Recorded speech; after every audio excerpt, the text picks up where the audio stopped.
j'ai obtenu mon bac en 2016 et j'ai été orientée en anglais. Oui. Et quand j'ai commencé le premier cours d'anglais, j'ai dit non, moi qui t'anglais là. Mais il n'avait rien compris.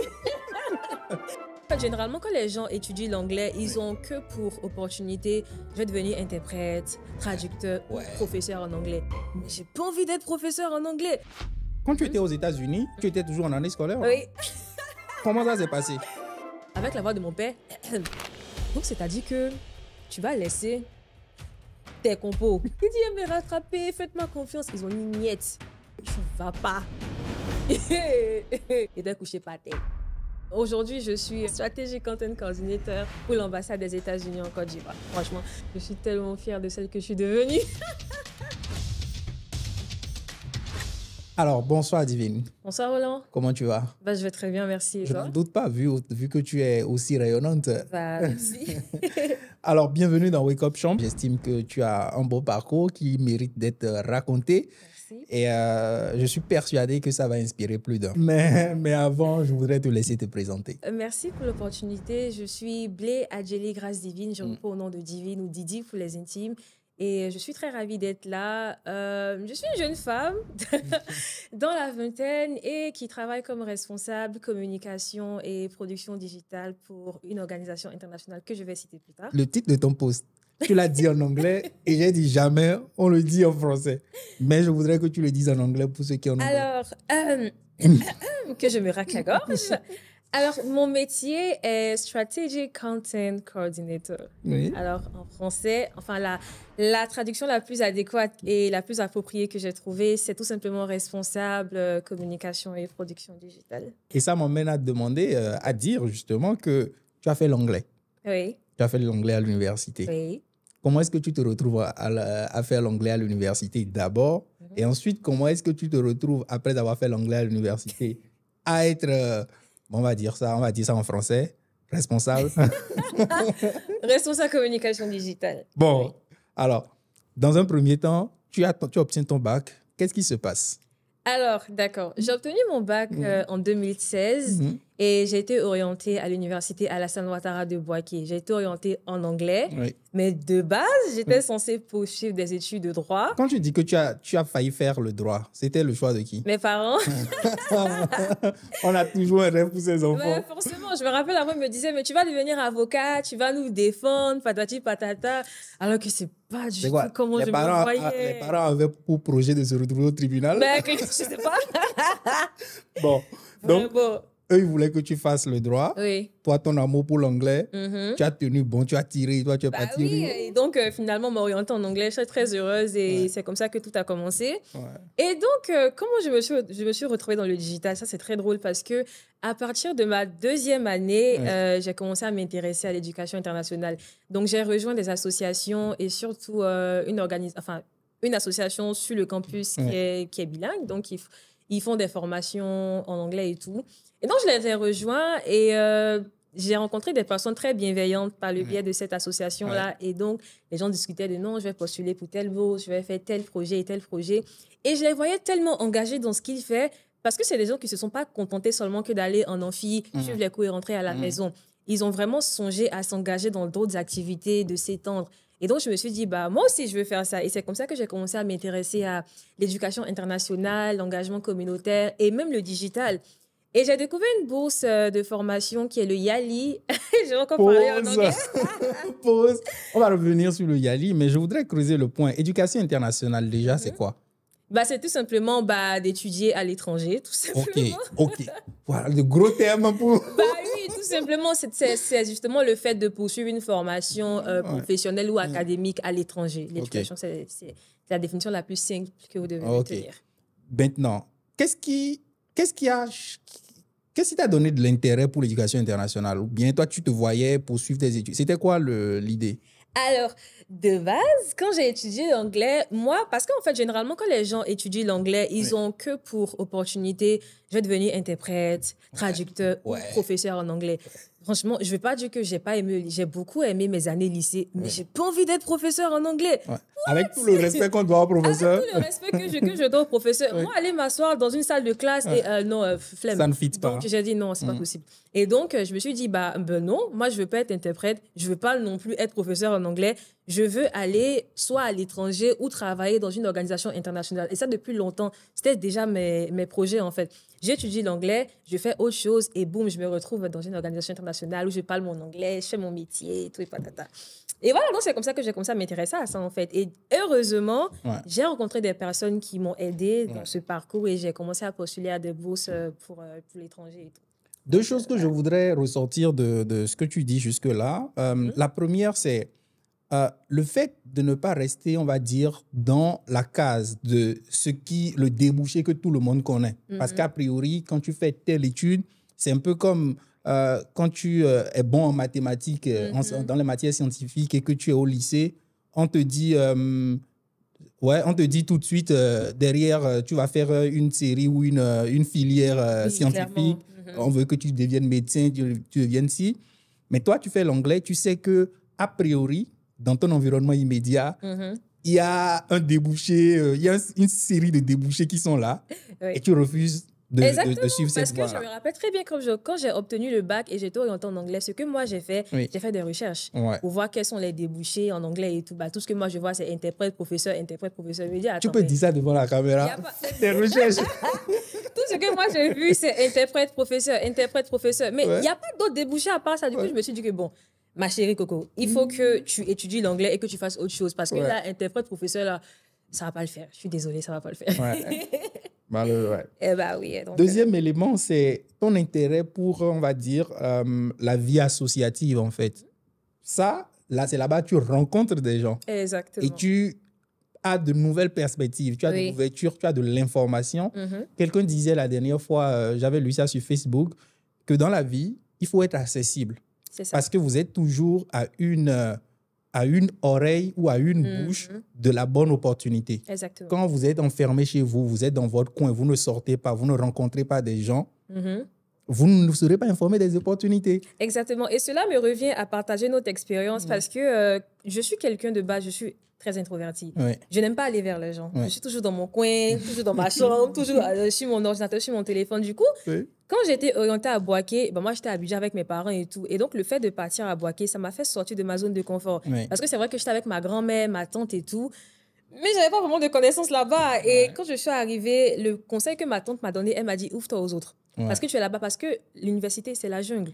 Tu ne vas pas rester dans ton coin, te jouer aux introvertis et tu vas passer à côté d'opportunités, tu vas passer à côté de personnes même qui peuvent t'apporter un plus dans la vie. Donc, ouvre-toi, souris, sois joyeux, sois ouverte et tout. Je me dis que, OK, bon, je vais essayer. Donc, le premier jour en amphi, je me rappelle très bien, j'étais la seule fille dans l'amphithéâtre. Il n'y avait que des garçons. Et je me suis dit que, attends, mais c'est chaud, et moi, je fais comment? Et quelque chose m'a dit, bon, vas-y, va vers cette personne-là. Donc, j'ai commencé à dire, hello, my name is Divine, I'm new here, I'm so nice. Avec cet accent-là déjà, ou c'est l'accent d'après? J'ai commencé en anglais. Hey, Divine, I'm new here, it's so nice to meet you, what's your name? Et bon, là, j'ai commencé à avoir deux, trois contacts, là, et puis bon, c'est parti comme ça, et j'ai commencé à plus m'affirmer, voilà. Donc, c'est vrai, c'est vraiment important de s'ouvrir parce que tu sais jamais où la prochaine opportunité peut apparaître, en fait. Donc, c'est mieux d'être ouvert et puis toujours être prêt à aller vers les autres aussi. Parfait. Je pense que c'est un bon takeaway. Oui. Alors, Yali. Donc, de là, tu tombes sur l'opportunité du Yali. Et puis, tu te retrouves à participer au Yali. Oui. Alors, le YALI, c'est... J'ai encore parlé en anglais. C'est le Young African Leader Initiative Program, qui est un programme de formation qui est financé par la Fondation Obama. Et étant donné qu'il y a pas vraiment de... C'est pas beaucoup de personnes qui ont la possibilité d'aller étudier aux États-Unis. Et du coup, Barack Obama, au travers de sa fondation, a lancé une bourse de sorte à ce que les jeunes aux quatre coins de l'Afrique puissent bénéficier de formations en leadership dans ce qu'on appelle un centre de leadership régional. Donc, c'est des centres dans différents coins d'Afrique, par exemple, en Afrique de l'Ouest. Exactement, en Afrique de l'Ouest, en Afrique de l'Est. Et je crois que c'est tout, en Afrique de l'Est et en Afrique de l'Ouest. Voilà. Du coup, moi, j'ai entendu parler de cette bourse-là, j'ai postulé. Et ça a pris, je suis partie finalement au Nigeria, à ASCON, Administrative College Staff of Nigeria, à Lagos, précisément à Badagry, où j'ai suivi une formation en engagement civique. Voilà. Parfait. Et c'est quoi la suite? Parce que là, tu as dit, tu vas dévoiler après l'organisme pour lequel tu travailles. Exactement. Oui. Moi, ce qui m'intéresse vraiment, c'est ce revirement-là. Parce que depuis, tu ne me dis pas que tu allais apprendre le digital ou quoi que ce soit. Sur tout ce CEPLI-là, je ne vois pas encore les prémices du digital. Comment est-ce que tu te retrouves à Anglais à avoir pour projet de travailler dans les organismes internationaux, même si tu y travailles? J'ai le scoop. Même si tu y travailles désormais. Mais comment est-ce que tu te retrouves à faire limite ce grand écart, en fait? C'est vraiment drôle parce que de base, je savais vraiment pas ce que je voulais faire dans la vie, à part le fait que je fais anglais plus quelque chose d'autre, plus avoir mes opportunités. Mais j'avais pas vraiment ce truc-là pour dire, voilà, c'est ça que tu veux faire. Donc, je me suis dit que, OK, je vais continuer à chercher. Et donc, je reviens du Nigeria en 2018 et quelques mois après, j'entends parler d'une bourse à quelque part aux États-Unis là-bas. Et dit, ah, d'accord, je tends l'oreille. OK, c'est quelle bourse? Informez-moi.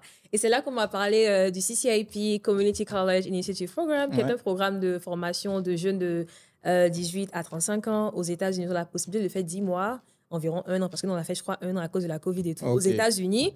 Et je me suis dit que, bah, tiens, je postule alors. Et c'est comme ça que j'ai postulé, mais j'ai postulé plus pour le business administration, parce que je me dis que, bon, c'est là-bas que j'ai au vu de mes expériences avec les associations et tout, j'ai eu quand même des petits postes de responsabilité dans le monde des affaires et tout. Je me suis dit, OK, d'accord, donc je vais postuler pour le business administration et peut-être là-bas voir, peut-être il y a quelque chose qui me parle. Donc, j'ai postulé, par la grâce de Dieu, j'ai été sélectionnée. En plus, c'est la plus jeune. Toujours. Ouais, toujours. La plus jeune, on était 10 étudiants à être sélectionnés. On était 3 filles lorsqu'on est parti. J'ai étudié le business à Mesa Community College dans l'État d'Arizona. Et au deuxième semestre, à la fin du premier semestre, j'ai suivi un cours en initiation au computer science. Voilà. Donc là-bas, j'avais une professeure, mais elle est tellement... je l'adore, cette femme. Elle s'appelle Tammy. Et parce que c'est quelqu'un... Quand je l'ai vue, automatiquement, elle m'a touchée par son expérience et tout. C'est une dame qui est passée dans la construction au digital. Maintenant, elle enseigne à l'école en computer science. Elle a tellement de talent et tout. Et après, je me suis dit que, Miss Tammy, moi, je fais comme vous, je m'intéresse au digital, mais j'ai zéro connaissance, je ne sais pas comment on allume ordinateur, je ne sais pas. Donc, du coup, elle m'a vraiment aidée. On avait plein de projets de fin de cycle et tout, donc on travaillait sur ça. Je me rappelle très bien, les premiers examens, c'était vraiment compliqué. J'avais échoué mon premier examen, je me suis dit que, digital, là, c'est bon, il ne fait plus. Elle m'a aidée, elle m'a coachée, on a fait plein d'exercices et après, je me suis dit que, OK, pour le deuxième semestre, je ne veux plus faire le business, je vais aller directement au digital.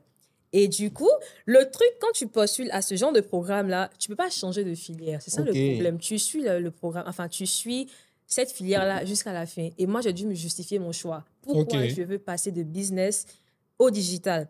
Heureusement, j'avais des personnes bienveillantes, mon superviseur, ma directrice de programme et tout. Ils ont accepté et au deuxième semestre, je me retrouve maintenant dans la classe de social media marketing. Franchement, j'ai adoré cette classe-là. C'était trop bien. Avec mon professeur en plus, on échangeait beaucoup en dehors des cours. On travaillait sur plein de projets de création de pages, de gestion de crise, de communication de crise, de comment tu vas te comporter en tant que marketeur. On a même rédigé des articles. J'ai même ouvert mon tout premier blog. C'était trop bien avec l'aide de mon professeur et tout. Donc, c'est avec toutes ces connaissances-là que je me suis dit que si moi, j'arrivais en Côte d'Ivoire, je travaille dans le digital. Voilà.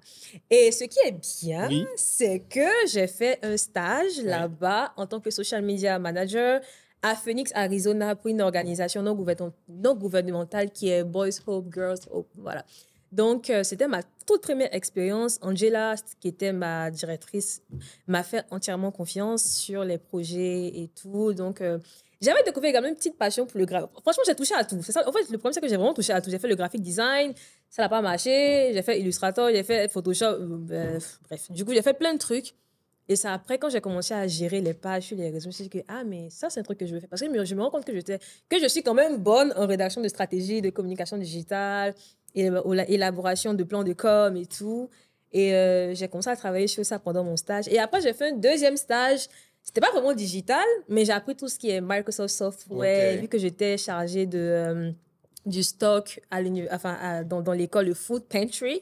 Donc, je gérais ça. Et quand j'ai accumulé toutes ces expériences-là, que j'ai découvert que mon appel, c'est le digital, quoi. Tu vois la formidable phrase que tu viens de dire pour conclure ton propos, conclure partiellement ton propos, quand tu dis, quand j'ai cumulé toutes ces expériences-là, que j'ai découvert, on va dire, ma voix, ce qui me passionne, ce qui me drive, tu vois. C'est ça. Quelqu'un m'a dit un jour que la passion, et je vais te demander, c'est quoi ta définition de la passion? Quelqu'un m'a dit un jour que la passion, il y a des passions qui peuvent arriver le matin, d'autres qui peuvent arriver à midi et d'autres le soir. C'est même possible que ça arrive tard la nuit. Mais quand tu n'as pas expérimenté plusieurs choses, quand tu restes dans ton coin, dans ton environnement, dans ton moule, et que tu te dis c'est la seule voie qui s'offre à moi, c'est ça, ou bien je suis passionné par le foot. Ok, le foot ne marche pas, mais je vais attendre, je vais patienter, Exactement. je vais attendre jusqu'à ce que... Toi, je ne pense pas que, tu le disais, hein, je ne pense pas que même à l'université, tu te disais que tu allais travailler dans le digital. Même quand tu as postulé, tu es allé au programme, le premier semestre, tu faisais autre chose. Oui, bien sûr. Et tu t'es donné les moyens d'expérimenter le digital et ensuite de justifier, on va dire, le switch. Oui. Parce que ce n'était pas évident. Je ne pense pas que d'autres personnes auraient pu le faire, mais tu as trouvé le moyen de le justifier. Donc, en vrai, on ne naît pas avec une passion. Exactement. On peut la découvrir. Bien sûr. Et c'est quoi ta définition de la passion? Moi, ma définition de la passion, c'est tout simplement la chose qui me permet de rester éveillée toute la nuit et travailler sur ça, en fait. Parce que, franchement, quand j'ai découvert ma passion, en fait, c'est vraiment ce truc à qui, quand je dors, je pense à ça. Je mange, je pense à ça. Je parle, je pense à ça. Mais je me suis dit que, mais attends, ma chérie, il faut commencer à expérimenter ça. C'est vraiment le moteur, ce désir au plus profond de toi qui te pousse, en fait, à te lever, à prendre ton ordi, à commencer à travailler. C'est ça, moi, ma passion, en fait. Et je me rends compte que quand je travaille sur des projets digitaux, sur des pages et tout, je vais me retrouver à passer des heures sur ça. Et je ne me fatigue pas, je n'ai pas faim, je n'ai pas soif. Je suis là, je travaille. À part peut-être si je dois sortir, bien faire des trucs. Mais tant que si je n'ai pas de programme, si je n'ai rien à faire, je suis tout le temps sur mon ordi en train de travailler. Et c'est ça, en fait, c'est ça, en fait, pour moi, la passion. C'est tout ce qui me permet de me maintenir éveillée pendant un bon bout de temps, sans fatigue, sans je peux dire, sans me lasser et quelque chose qui me rend vraiment heureuse, en fait. Voilà. Mais est-ce que tu penses que la passion, c'est quelque chose de vivant ou bien c'est quelque chose d'inerte? À nos 16 ans, on avait envie de faire autre chose. Oui. Quand on avait 8 ans, on avait envie de faire moi, autre chose. Moi, je voulais être journaliste de base. Voilà. Donc, au fur et à mesure, là, par exemple, est-ce que tu penses qu'il est possible pour toi que dans 2 ans, dans 3 ans, dans 5 ans, tu te dises, bon, je veux faire autre chose me passionne? Ben, clairement. Donc, c'est en cela que je demandais si c'est... Oui, c'est vrai. Ouais. Puis la passion, elle évolue. Tu vas découvrir d'autres choses qui vont peut-être t'intéresser plus que ce que tu fais déjà. Oui. Donc, la clé, c'est vraiment de rester ouvert et puis voir... Après, il ne faudrait pas que tu perdes, en fait, ce que tu as commencé de base. Parce que moi, il y a une personne qui m'a dit, si tu travailles sur un seul et même domaine, tu vas te retrouver être expert dans ce domaine dans moins de 5 ans. Donc, il ne faudrait pas qu'après, arriver devant la personne, tu dis, ah, mais il a vu ça, il veut faire ça, après, il fait ça, après, il fait ça.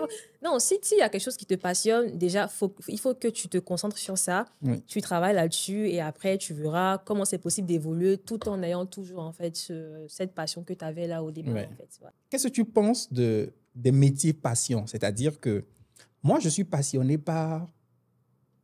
Bon, je ne vais pas prendre d'exemple pour ne frustrer personne. Je suis passionné par Inks. Je me suis formé dans Inks. Mais je ne trouve pas d'opportunité dans le domaine. C'est ma passion. Mais vu qu'on dit qu'il faut faire le métier qui nous passionne, je croise les bras, j'attends que l'opportunité vienne. Je me dis, tant que ce n'est pas ce métier-là, je ne fais pas autre chose. Ah bah déjà, les opportunités, c'est pas les opportunités qui viennent à toi, c'est toi qui vas vers les opportunités. C'est ça la nuance. Parce que c'est vrai, comme tu le dis, il y a des gens qui vont s'asseoir. Non, tant que c'est pas ça, là-bas, fais pas autre chose. Mais après, là, franchement, c'est vrai que c'est un peu compliqué. Mais moi, le conseil que je peux donner, c'est déjà, si tu n'arrives pas à avoir des opportunités, crée des opportunités tout simplement. Si tu vois quelque chose qui te passionne, tu n'as pas de travail, tu crées ton propre travail. Comme ce que tu as fait, tu as ouvert ton studio de podcast. Donc, je pense que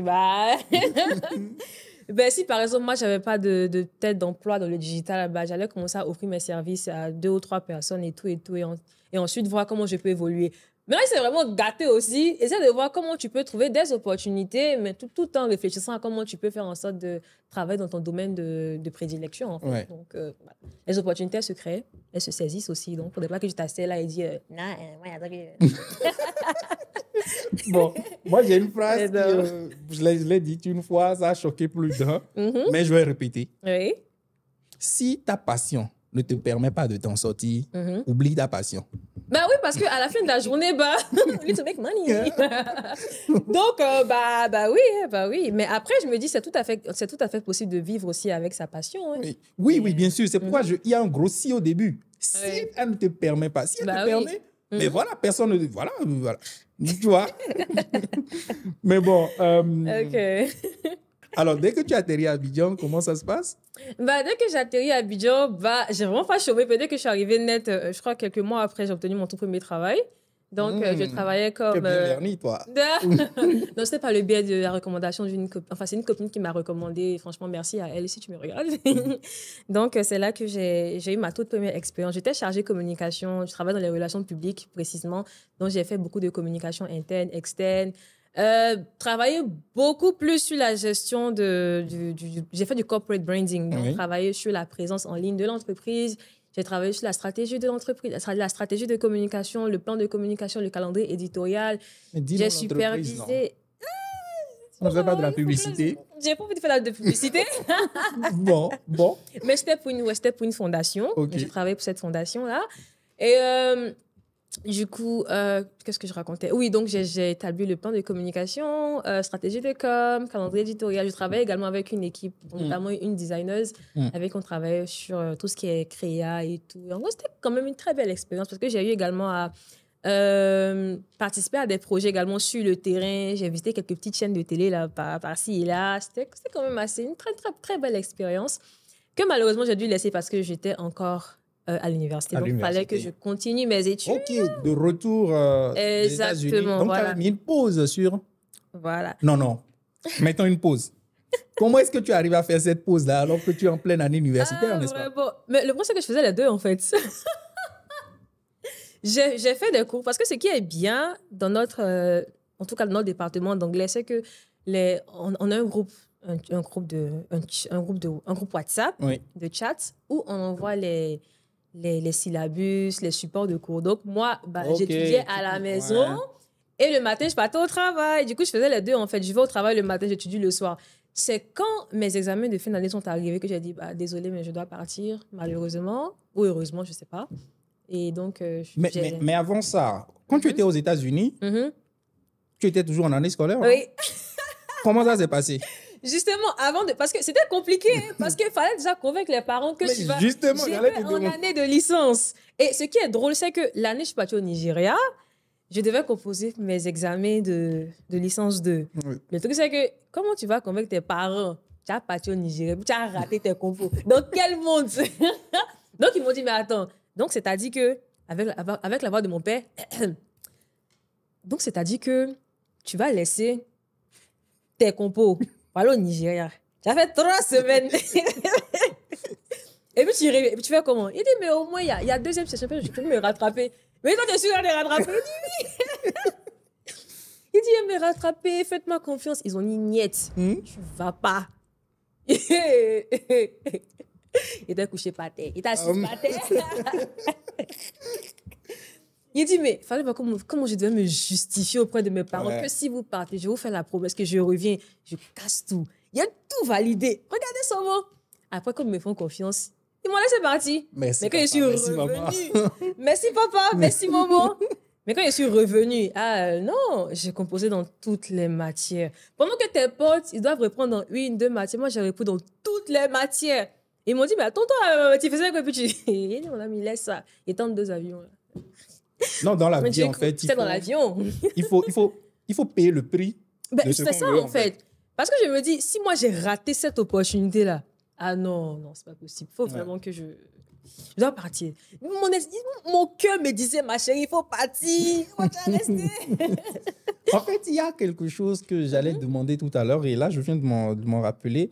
C'est beaucoup de personnes, en t'écoutant, se diront, ouais, c'est parce qu'elle a eu une opportunité, elle est allée au Nigeria, elle a eu une opportunité, elle est allée aux États-Unis, c'est ce qui a facilité les choses pour elle. Soit, disons, oui, c'est vrai, tu as des opportunités. Oui. Mais est-ce que il faut forcément aller aux États-Unis?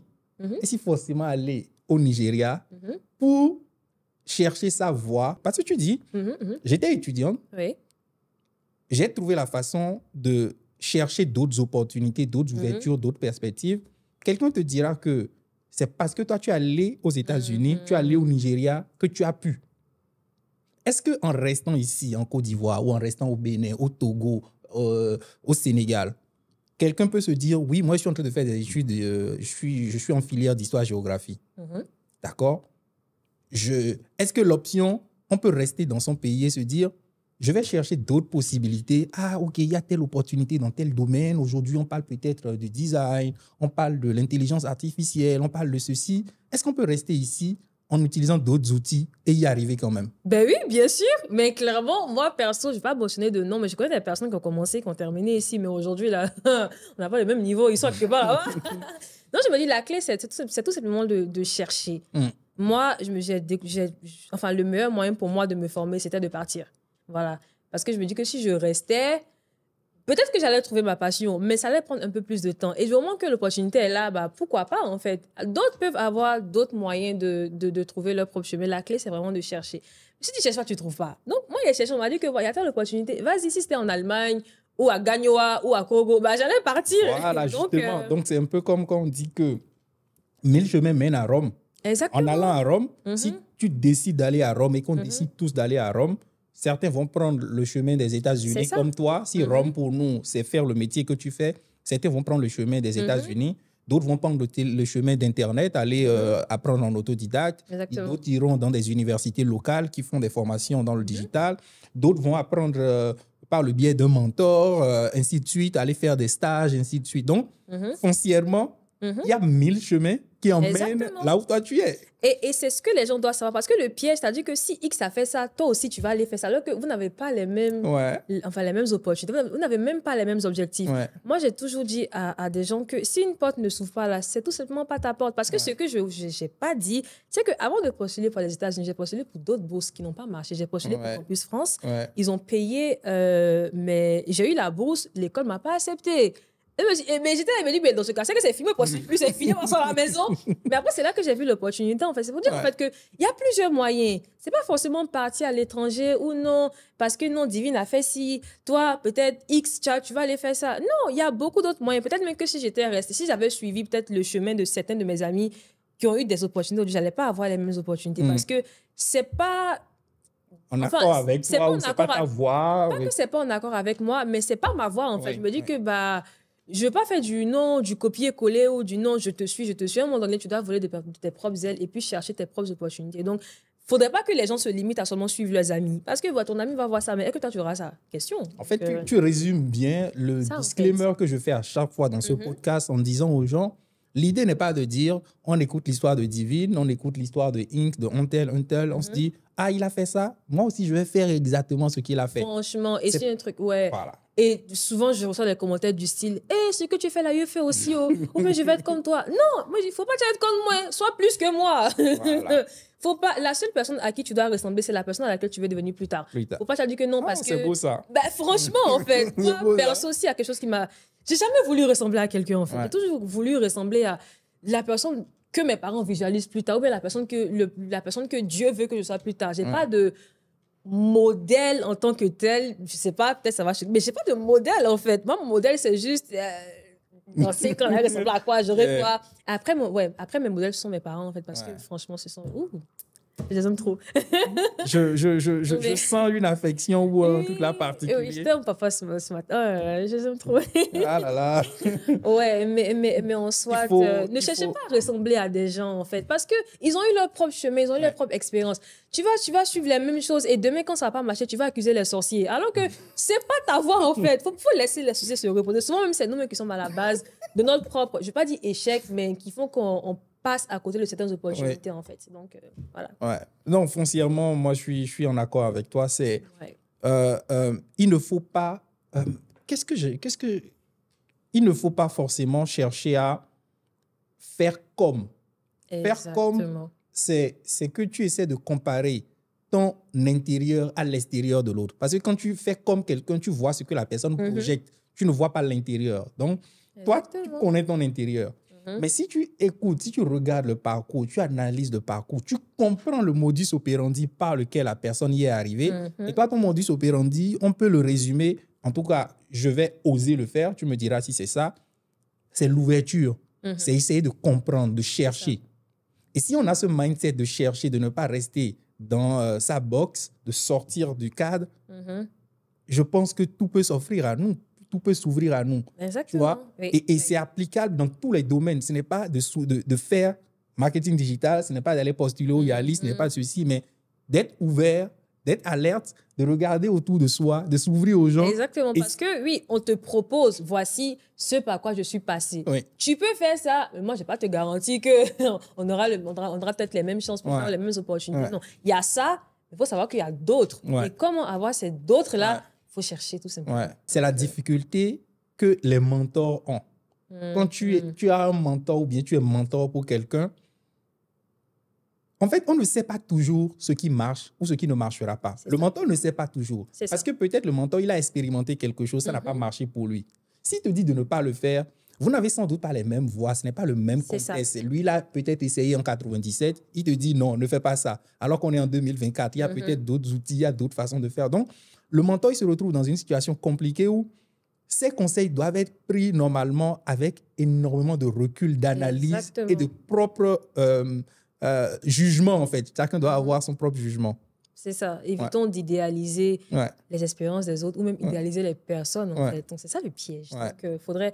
on prend en compte les conseils, on écoute, mais après aussi, tu dois quand même tester, Ouais. voir un peu comment ça fonctionne, comment tu peux adapter ça à tes propres réalités. Ouais. Donc, voilà. Donc, écoutez vos mentors, mais écoutez votre propre voix aussi. Ouais. Voilà. C'est important, c'est très important. Exactement. Donc, on est où actuellement? Parce que tu ne peux pas parler. Nous sommes où actuellement? Divine est où actuellement? Alors, nous sommes en Côte d'Ivoire, à Abidjan. À Angré, dans la 9e tranche. Cocody Rivera Golf, à Guevara. Non, mais voilà. Et aujourd'hui, je suis strategic content coordinator pour l'ambassade des États-Unis en Côte d'Ivoire. Franchement, je suis tellement fière de ce poste parce que c'est quelque chose que j'avais vraiment visualisé. Parce que quand je suis revenue, et et ce qui est drôle, c'est que j'ai oublié de dire, quand j'ai postulé, je travaillais toujours dans une autre entreprise suisse. Ok. Et là-bas, en fait, bon, le bureau était situé à Macquarie. Et donc, dans l'immeuble, c'est-à-dire au bas, enfin, on était dans un étage, sur un étage. Bon, bref, je sais que je suis en termes d'étage. Donc, oui, c'est ça, c'est ça. Donc, on était là-bas. Et mon patron qui me dit, ah oui, tiens, ce gros bâtiment là-bas, qu'est-ce que c'est? Il dit, ah oui, c'est l'ambassade des États-Unis en Côte d'Ivoire. Il dit, ah oui, c'est beau. Il dit, ouais, c'est beau. Il dit, ah d'accord, t'as déjà voulu travailler là-bas? Dans mon cœur, il dit, hey, le vieux site, il savait. Je peux partir maintenant. Il Mais... dit, maintenant, mais si tu me lèves, je postule. En tant qu'elle a dit ça, j'avais déjà postulé, il ne savait pas. Et donc, moi, je regardais, et je dis, ah d'accord, toi et moi là, bientôt. Et même les soirs, parce que les soirs, rentrant, le taxi passait devant. Il a dit que non, moi, en tout cas, je me donne quelques mois. Ouais. Quelques mois. Bah, pas plus, ça n'a pas duré et j'ai été acceptée. Ça fait maintenant plus d'1 an que j'occupe ce poste et franchement, c'est hyper passionnant. J'aime ce que je fais, je suis contente de ce que je fais et comment je le fais et surtout les personnes avec qui je collabore parce que c'est vraiment un autre cadre. Je passe de marketing digital à relations internationales, à diplomatie, à... Franchement, c'est tellement... En fait, il y a tellement d'opportunités pour toi d'évoluer, de sortir de ta zone de non, je suis qui fait que marketing, mais tu fais ça, mais pour la diplomatie, pour la coopération, pour des opportunités et tout. Donc, franchement, c'est top. Je peux être fier parce que moi, c'est la première fois qu'on se voit. On a commencé à discuter il n'y a pas une semaine. Mais quand on a discuté en pré-interview, on a fait truc là et tout, je me suis dit, mais ouais, en fait, ça n'a rien à voir. C'est un peu comme des amis que moi j'ai et tout. Je ne vais pas parler de moi. J'ai un ami, il est biologiste de formation. Aujourd'hui, il fait du marketing digital. c'est pas, je ne sais pas comment on appelle ce revirement-là. Ce n'est pas une reconversion, mais c'est de Mars Mars à la Terre. Remaniement ministériel. C'est ça. Donc, et c'est ça, en fait. Il y a plein de personnes comme ça qui ont ce type de parcours. Ce n'est plus des choses atypiques aujourd'hui. Il y en a plein à notre ère. Et moi, je suis peiné chaque jour quand j'entends ou quand je vois des gens autour de moi très smart. Ils ont été brillants à l'école. Mais quand ils sont sortis de l'école, en fait, j'ai eu comme l'impression qu'ils ont été tétanisés par la vie. C'est-à-dire qu'ils ne savent plus rien d'autre faire. On attend, on se dit, ouais, moi j'ai eu mon diplôme en ci. Je vais déposer mes 1001 CV. Les papiers au plateau en veste. Matin, bonne heure. Qui n'a pas fait ça? mais qu'est-ce qu'on fait, quoi? C'est vrai. Moi, j'aime dire, et tout le monde nous demande ça, d'être endurant, de nous battre, de chercher, de ne jamais lâcher. Mais j'aime dire qu'il y a une différence entre endurance et entêtement. Clairement. Elle est très fine, a priori. Mais il y a une différence. À quel moment on se rend compte que là, c'est de l'entêtement, ce n'est plus de l'endurance? À quel moment il faut faire cette scission-là, selon toi? Quand tu te rends compte que c'est ce que tu veux, à un moment donné, là, tant que tu n'as pas obtenu ça, là. Parce qu'en fait, moi, je pense que l'endurance, ça, c'est juste, tu subis, en fait. C'est toi qui souffres, c'est toi qui dis, bon, il n'y a pas ça, il y a postulé, il y a fait ci, il y a fait ça. Mais en fait, tu dois t'asseoir, tu réfléchis, tu te dis, mais qu'est-ce que je veux vraiment? Et souvent, tu ne vas pas avoir la réponse d'un coup, en fait. De doigt, ouais. Tu peux postuler à des offres, mais après, si tu vois que tu as été rejeté, tu te dis, mais attends, qu'est-ce qui n'a pas marché? Qu'est-ce que je dois améliorer? Et tu améliores ça et tu cibles vraiment là où tu veux aller, en fait. Par exemple, moi, j'ai eu cette visualisation-là que c'est là-bas où il est parti. Et ça, c'est de l'entêtement. Parce que à chaque fois, il était tout le temps sur le page, tout le temps sur le truc, en train de chercher, mais comment faire réfléchir. Alors que l'endurance, c'est... Tu vas ici, tu vas là-bas. C'est un peu genre, tu cours comme un poulet sans tête, en fait. T'es là-bas, t'es là-bas. Je vais revoir un peu mon propos. J'aime à dire qu'il n'y a rien de positif, intrinsèquement négatif. Il y a des choses qui sont positives selon un contexte, selon une situation, selon une personne, selon une période, tu vois. Et elles peuvent être négatives la minute d'après. On peut te traiter tout de suite. Le matin, quelqu'un te voit le matin et dit « Ah, mais... elle est très joviale, Divine. Elle est très enjouée. Elle dégage du peps, elle est sympa. Mais à midi, quelqu'un va te regarder et me dire... Ton visage est serré. Tu vois? Mais a priori, tu n'es pas une personne foncièrement visage serré, une personne foncièrement sympathique. On est un mélange de tout. Ouais. Et quand tu es dans une situation, l'endurance peut être... Même l'entêtement peut te profiter dans une situation et être... Et ne pas te profiter dans une autre. Donc, c'est à soi-même d'avoir le recul nécessaire pour analyser la situation, pour se dire... Pour savoir à quel moment je dois être endurant et à quel moment je dois être entêté. Et à quel niveau, jusqu'à quel niveau. C'est là où la stratégie entre en ligne de compte. Quand tu le fais pourquoi? Tu le fais comment? Quels sont tes KPI? Comment est-ce que tu analyses ce que tu es en train de faire? Est-ce que je suis endurant parce que j'ai déposé 1000 CV? Ou est-ce que je suis endurant, j'analyse, je dépose mes CV? J'aime la souffrance. Voilà, tu vois? Tu vois? Donc, je pense que c'est le manque de stratégie. C'est ça, en fait. Dans l'un ou l'autre des cas qui fait que ça devient négatif ou pas. Ouais. Et toi, justement, tu as ciblé, tu as dit, c'est là-bas je vais être. De base, je suis très têtue pour commencer. Donc là mais comment tu t'y es prise alors? De base, j'avais vu l'offre pendant quand j'étais encore en train de travailler. Il ne sait pas pourquoi je suis passée à côté. Et quand l'offre est revenue, il dit non, moi, il laisse pas ça. non, mais attends. J'ai postulé, j'ai fait tout ce qu'il y avait à faire et tout. Et après, après j'ai reçu le message pour que tu aies été prise pour parce qu'il y a un test à passer. Tu as été prise pour le test, tu dois passer à l'ambassade à telle heure. Et je ne sais pas ce qui s'est passé. J'envoie un message pour dire que non, désolé, je travaille ailleurs. Donc finalement, il va devoir laisser tomber. Après, quelqu'un m'a dit, mais attends, tu as quel problème? Donc je suis repartie et j'avais toujours je sais pas, mais j'avais cette sensation-là que c'est ça en fait. Je vais avoir ça. Il n'y avait pas de doute. Je sais pas, je suis partie en mode, en ivoirien, on dit cabri mort. Je suis partie en mode cabri mort. Genre, c'est que moi, il sait que c'est ce que je veux. Maintenant, il va comme ça. Donc, je suis partie. Et à chaque fois, même pendant que les gens parlent, parce qu'à l'entretien, je suis la seule fille.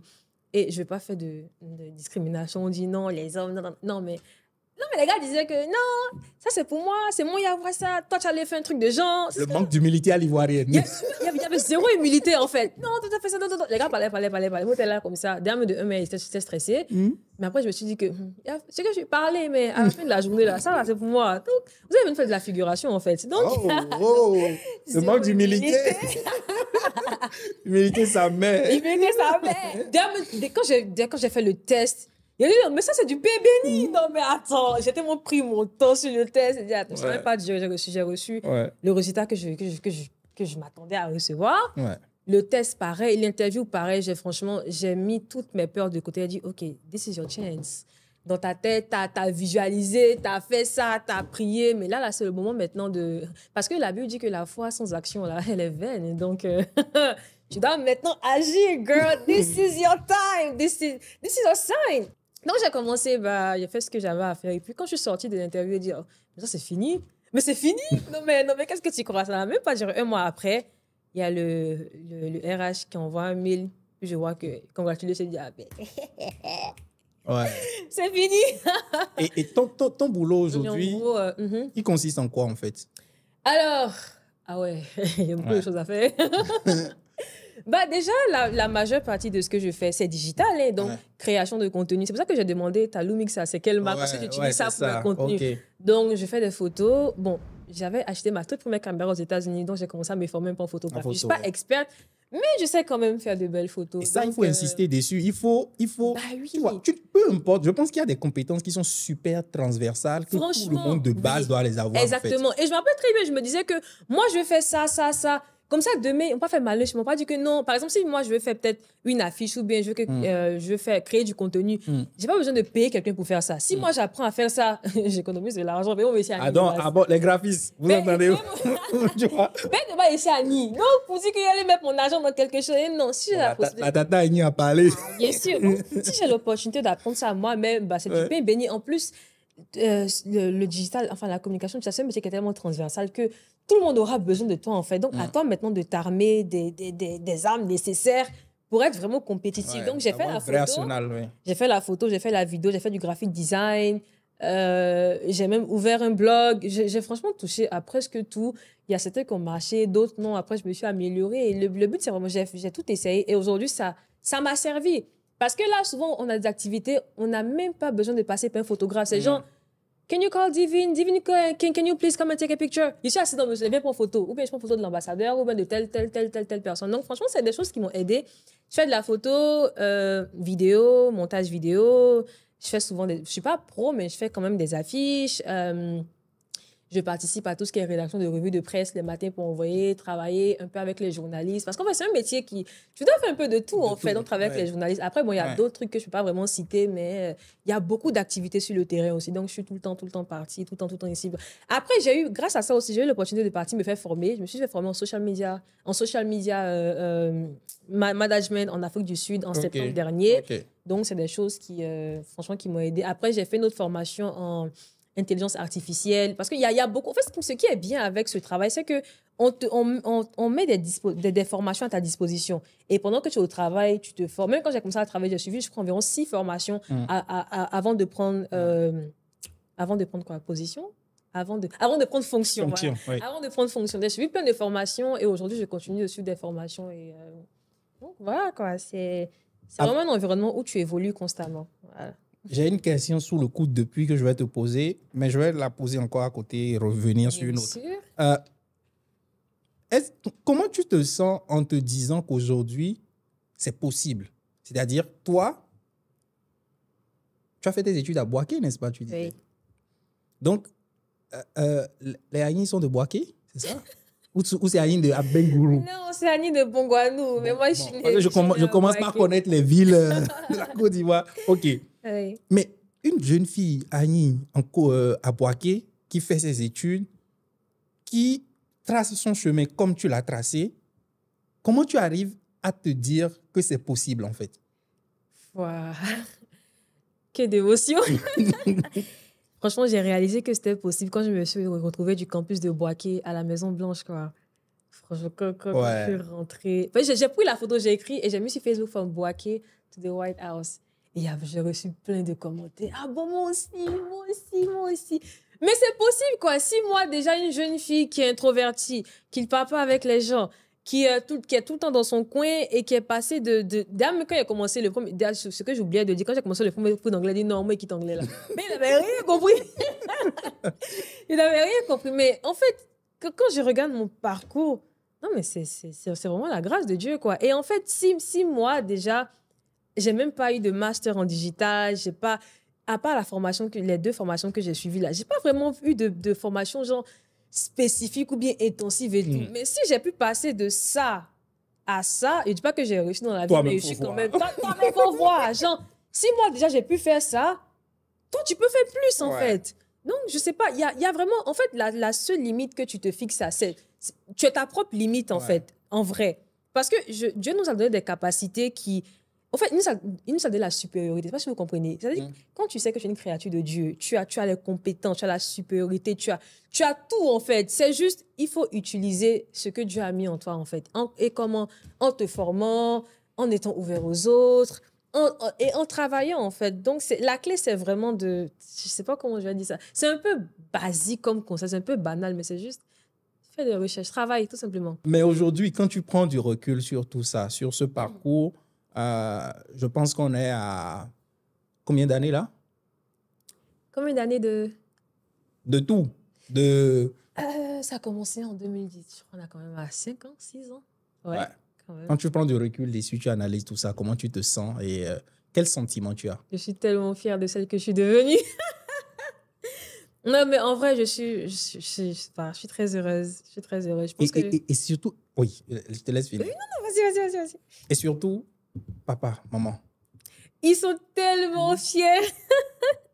Ils sont tellement fiers parce qu'ils m'ont toujours soutenue. C'est vrai que quand je l'avais dit au départ, il y avait un peu de scepticisme par rapport à ça, que bon, tu vas partir, tu vas rater 1 an, tu vas revenir, est-ce que tu vas continuer tes études? Quand je suis partie, j'ai raté 1 année. Donc, pendant que mes amis avaient dans leur licence, moi, je suis venue reprendre ma licence. Et finalement, on a tous soutenu ensemble la même année. Parce qu'il y a eu, ils n'ont pas pu soutenir. Ça vous a laissé. Non, je rigole, mais en vrai, j'ai pas vraiment perdu d'année parce qu'au final, on a tous soutenu ensemble. Mais il y avait vraiment ces appréhensions-là. Mais après, ils m'ont fait confiance et je suis tellement reconnaissante parce que franchement, je n'ai pas fait comme les gens qui disent que moi, j'ai une enfance compliquée. Moi, j'ai une enfance très heureuse. Mes parents, franchement, ils m'ont donné une éducation de qualité. Ils ont tout fait pour que j'ai... c'est sûr, en fait, qu'ils m'ont...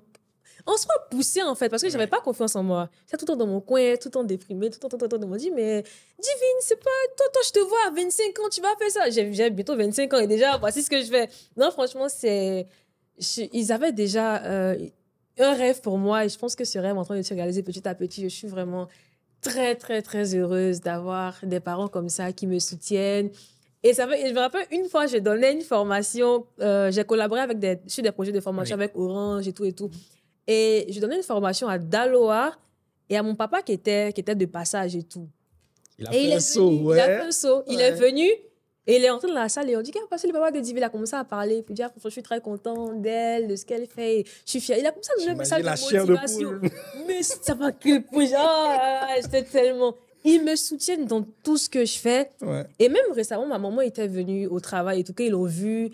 Que non, mais franchement, en tout cas, merci pour ta fille parce qu'elle fait de grandes choses. Et même, on a la célébration de l'indépendance des États-Unis. On a une fête avec les employés, on pouvait venir avec notre famille.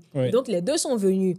Et donc, ils ont rencontré mes patrons et ont dit que, mais franchement, votre fille là, she's the most creative girl I've ever seen. Ils ont donné tellement de compliments. Et ils me regardaient et tu sentais cette lueur dans leurs yeux. Et c'est tout ce que j'ai toujours voulu avoir, en fait. Tu penses que tu as réussi? Je pense vraiment que je suis sur la bonne voie. Je pense que je ne vais pas dire que je suis pas encore arrivée là où je veux être, mais je pense que j'ai quand même accompli un objectif qui est de les rendre heureux. Et voilà. En vrai, tout ce qu'on fait, c'est pour qu'ils soient fiers de nous. Donc, franchement, je suis très contente. Ouais, je demande si tu penses que tu as réussi. Tu dis que tu n'as pas encore atteint les objectifs que tu t'es fixés. Ouais. Tu as des objectifs d'étape. Oui. Mais en vrai, c'est quoi ta définition du succès? Ben, Je pense que c'est tout simplement d'être heureux. C'est basique, c'est banal. Mais en vrai, bon, ouais, je peux dire que j'ai réussi quand même. En fait, je sais pas comment dire ça. En fait, je veux dire que j'ai réussi parce que je suis heureuse avec ce que je fais et comment je le fais et dans ce que je fais. Mais après, je dirais pas que j'ai totalement réussi parce que je me dis qu'il y a plus. Tu peux atteindre plus. Tu peux aller encore plus loin. Ceux qui écoutent ou regardent ce podcast doivent l'entendre déjà une dizaine de fois. Moi, j'ai un auteur qui traite bien cette question, Simon Sinek, dans Le jeu infini. Il a un livre qui s'appelle Le jeu infini. La vie ou la réussite, le succès, ce n'est pas un jeu fini. Ce n'est pas « OK, j'ai réussi à obtenir mon emploi, j'ai réussi ». Exactement. Mais c'est un éternel recommencement. Oui. Donc, ce n'est pas un jeu fini, c'est un chemin. Ce n'est pas une destination. C'est ça. It's a journey. Voilà, donc c'est ça en fait. Et c'est vrai parce que est-ce que tu kiffes le chemin? Les gens, mais je kiffe ma race. Non, mais c'est vrai que ouais, souvent les gens associent le succès, le bonheur à quelque chose en fait. Quand je vais me marier, je serai heureux. Quand j'aurai un travail, je serai heureux. Et moi-même, ça m'arrive. Je dis que quand je vais aux États-Unis, quand je vais à ma licence, je serai heureux. J'ai ma licence. Il y a quand même souvent des problèmes. Quand je vais aller aux États-Unis, je serai heureuse. Arriver là-bas, je voulais revenir en Côte d'Ivoire. Tellement c'était dosé de nouveau, je n'aimais pas. Mais en fait, en soi, c'est tout simplement genre être heureux du voyage, en fait, du process, du cheminement, en fait. Et je me suis dit que moi, je vais arrêter d'assimiler le succès avec ça. Parce qu'après, tu peux finir par perdre ça et tu vas te dire non, j'ai pas réussi. Alors que le petit chemin que tu as parcouru là, c'est ça déjà le succès parce que tu t'es donné les moyens d'arriver là où tu es et tu dois déjà être fier de ça. Quand tu regardes les plus gros milliardaires du monde, on peut estimer qu'ils ont réussi, n'est-ce pas? Oui, mais pourquoi ils continuent leur course? Question. Qu'est-ce qu'ils cherchent? Elon Musk cherche quoi à se réveiller tous les jours le matin? Tu as eu tout le vieux. Tu veux quoi? Tu veux quoi encore? Tu veux quoi? Donc, c'est mental, en fait. C'est tout simplement être épanoui. Et puis, quoi. Donc, moi, je pense que le succès, c'est tout simplement être heureux dans sa peau. C'est un équilibre entre, en fait, le bien-être professionnel, le bien-être personnel. Et puis aussi l'impact, parce qu'il n'y a pas de succès sans impact. Tu peux avoir tout ce que tu veux, mais après, il y a une citation de Michelle Obama. Je sais pas si c'est Michelle Obama, c'est Barack Obama. En tout cas, je suis parmi les deux là. Ça vient du Yali, quoi. Ça vient du Yali. Merci. Qui a dit, en fait, que le succès, c'est vraiment l'impression que tu laisses dans la vie des gens. C'est pas tout ce qui est matériel. Parce qu'en fait, bon, tu as l'argent là, tu partages avec qui? C'est pour toi seul. Et l'homme, tu partages avec qui? Tu partages avec qui? Même si on n'a pas eu. Donc, c'est vraiment ce que tu laisses l'impact que tu laisses dans la vie des gens. Parce qu'en fait, moi, je qualifie une personne qui a réussi du fait qu'on parle de cette personne-là. Par exemple, il y a des gens qui sont depuis 1800, les Gandhi et autres. Là. Pourquoi au coup des philo, on parle d'eux? Moi, je pense qu'eux, au moins, ils ont réussi. Tu vois, on parle d'eux et tout. Et donc, moi, franchement, je pense que je vais... Bon, je vais pas... J'ai réussi. Mais je pense que le jour où on va parler de moi en... Peut-être comme, pas modèle, mais en quelqu'un qui a su sortir de sa zone de confort et tout. C'est là que j'ai dit qu'il y a voilà. Et c'est quoi le next step? Le next step, c'est déjà d'évoluer dans mon travail.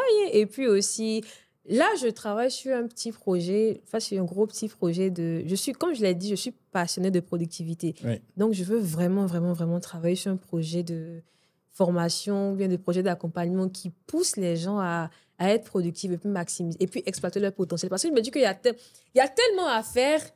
Je me dis, l'étape pour vraiment avoir des opportunités, accomplir sa mission de vie, c'est d'être productif. Parce que la productivité, même la Bible dit qu'il faut être productif.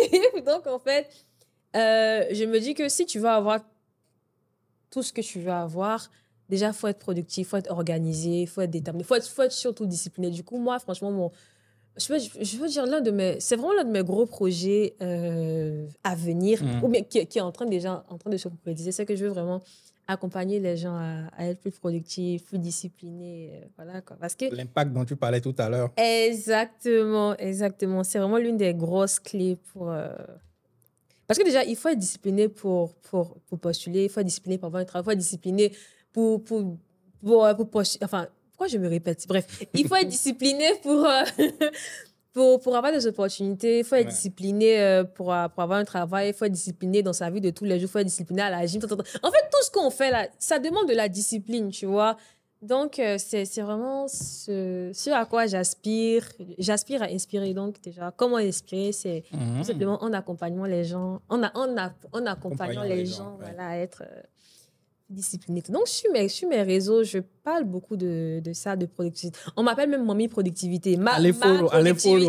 On va mettre... Donc, allez follow. Oui. Donc, je partage plein de mes propres expériences et aussi des astuces, des conseils. J'ai eu même à donner des formations, des petites conférences sur la productivité et tout. Donc, c'est vraiment quelque chose que je veux vraiment établir et puis aider les gens à quand même être la meilleure version de... La phrase que j'avais dit tout à l'heure, très belle.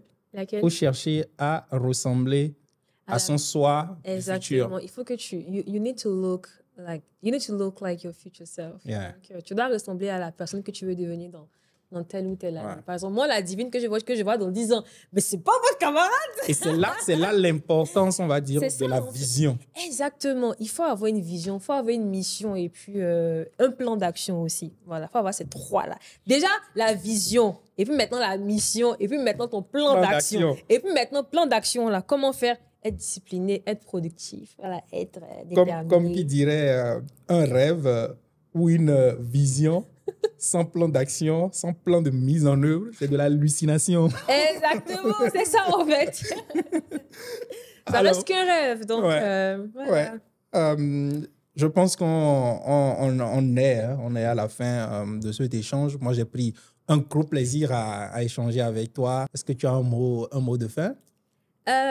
Déjà, je vais me répéter encore, mais mon mot de fin, c'est qu'il n'y a rien qui est impossible, en fait. Y a rien. À partir du moment où tu te donnes les ressources, tu as de la volonté, c'est banal, mais franchement, there's nothing you cannot do. Donc, faites des recherches, s'il vous plaît. Formez-vous. Je regarde où? Je regarde.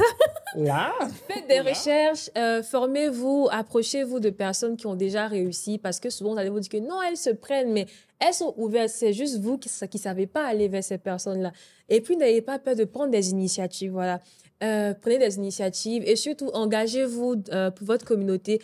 J'oubliais de préciser, je suis également vice-présidente d'association, donc c'est quelque chose qui me tient. Quelle association peut-être? Génération Dorée. Et donc, on fait plein d'activités. Donc, rejoignez-nous. Mais en soi, enfin, il faudrait que je reste dans le cadre et tout. Formez-vous, soyez ouverts aux opportunités, ne vous découragez pas, soyez disciplinés, productifs, et puis ayez toujours un plan d'action. Et aussi, soyez entêtés. Voilà. Soyez entêtés, et je pense que tout ira en votre faveur. Et puis, voilà. Tous ces mots, moi, je n'ai plus rien d'autre à dire, sinon vous dire à très bientôt dans un prochain épisode. Allez, salam. Salam.